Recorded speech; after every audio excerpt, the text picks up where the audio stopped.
Hello everyone, Max Stratton here. Today we're going to be on chapter 11 of our Leadership and Communication Perspective textbook. Um, the chapter opens up with a quote called "Most people wish to be good, but not all of the time" by George Orwell. So it's ethical leadership and followership.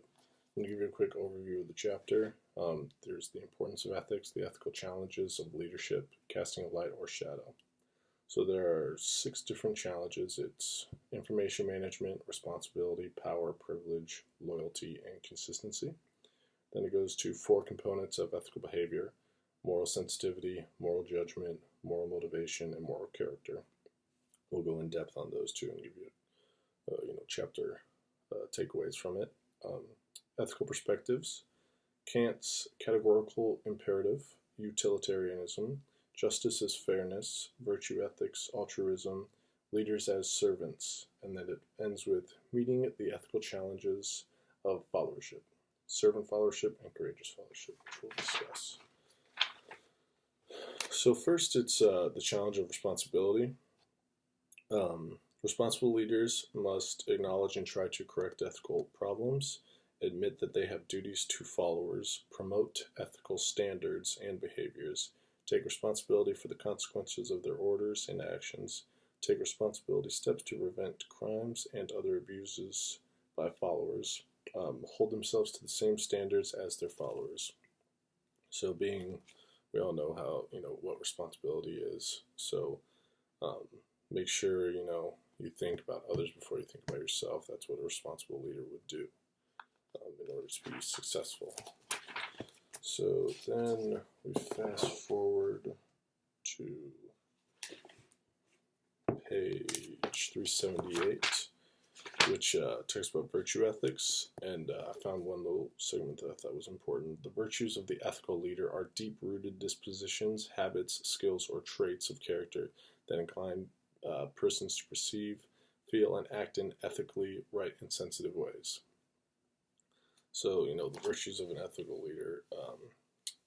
You must the ideal citizen the ideal citizen as someone who possesses characteristics such as courage, moderation, justice, generosity, hospitality, a mild temper, truthfulness, and proper judgment. Those are the key things you need to be a responsible leader, and those are the virtues of an ethical leader.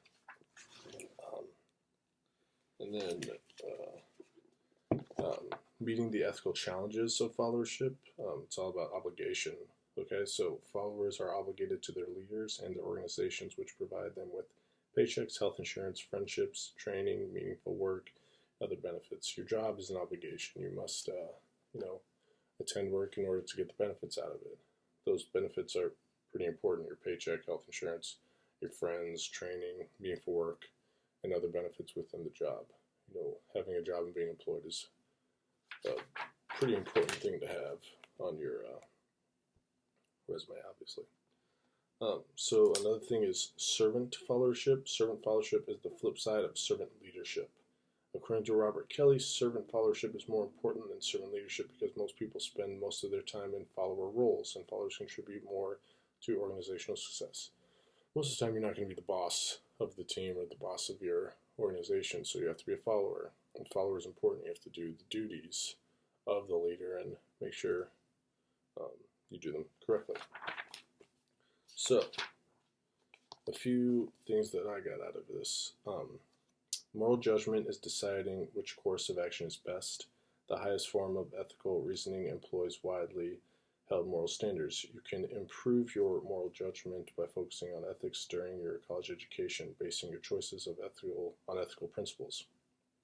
Pay attention to your feelings and always be alert for potential issues. Moral motivation refers to following through on ethical choices, which requires putting more values ahead of competing values. So, moral motivation is, ethical choices, not motivation to do bad things, motivation to be good in this world. The ethical challenges of followership involve obligation, obedience, cynicism, dissent, and communicating bad news. Those are some pretty difficult things to, handle. But that's called being a follower, so you have to be prepared for that. Thanks.